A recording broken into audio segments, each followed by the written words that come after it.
नमस्कार. साखी कहे कबीर, कबीरांचे दोहे आणि त्याचं स्वैर मराठी रूपांतर. आजचा आपला भाग चाललाय 359वा, प्रकरण चाललंय 61वा. दोहे आज आपण घेणार आहोत 63 ते 66. विरह कव अंग. प्रथम आपण 63वा दोहा ऐकूयात. जाहू वैद घर आपने, तेरा किया न कोई,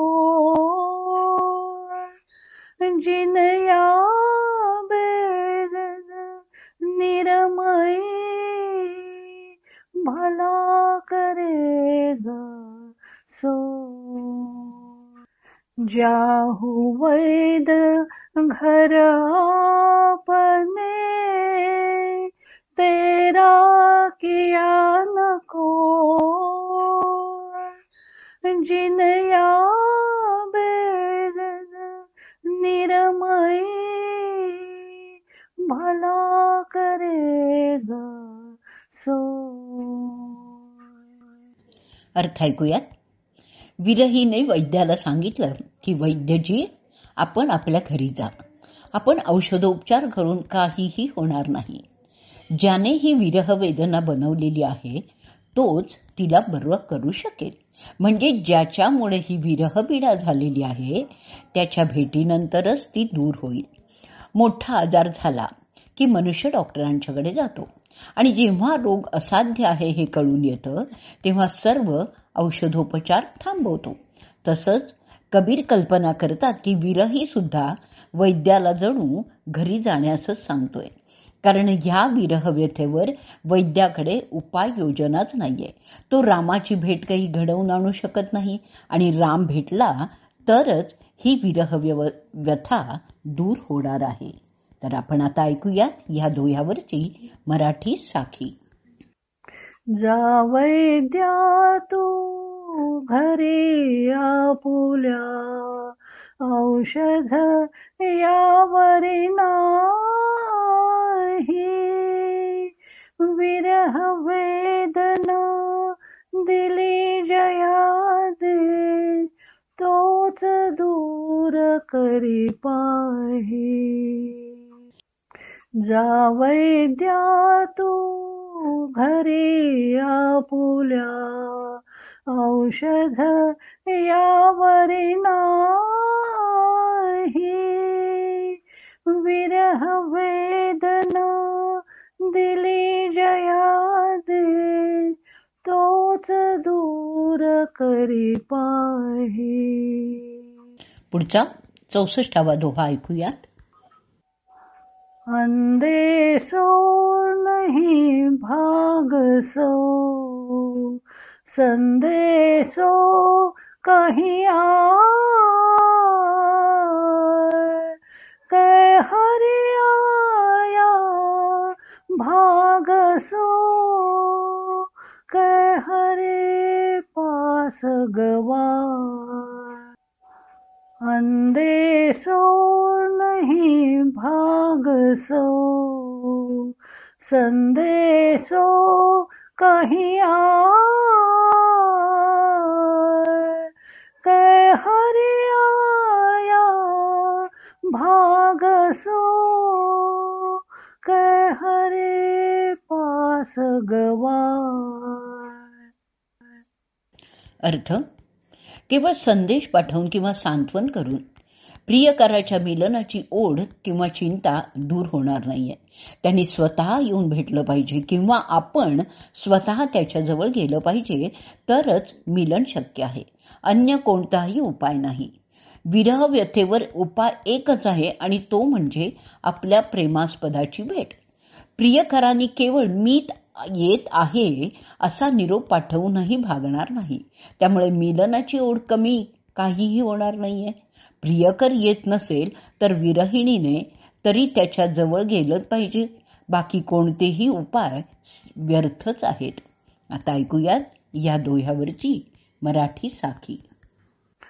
दूर चिंता कधी न होई, केवल निरोपाने जावे मी वा यावे त्याने, शांत मी भेटीने. दूर चिंता कधी न होई, केवल निरोपाने. जावे मी वा यावे त्याने, शांत मी भेटीने. 65वा दोहा ऐकूयात. लकडी जल कुईला भये, मोमन अजहू आ. बिरह कियो दे लाकड़ी, सिलग सिलग उठ जा. लकड़ी जल कुईला भये, मोमन अजहू आ. बिरह कियो दे लाकड़ी, सिलग सिलग उठ जा. अर्थ. विरहाग्नी जळत राहणारा विरही भक्त म्हणतो, लाकूड तर जळून कोळसा झालंय, परंतु माझ्या शरीरात किंवा हृदयात अजूनही विरहाची आग पेटलेलीच आहे. ओल्या लाकडाप्रमाणे हा विरहाग्नी धुमसतच राहिलेला आहे, त्यामुळे विझवला तरीही तो विझतच नाहीये.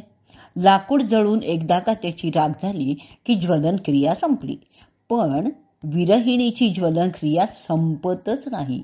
विरह तिचं मन सतत जाळतच असतो, जणू काही जळणारं ओलं लाकूडच आहे.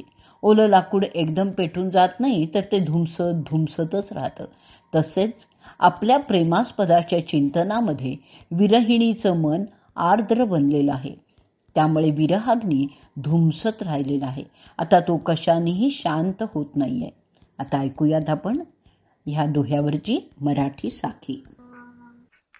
लाकूड जळूनी होई कोळसा, शरीर ही मम जळते.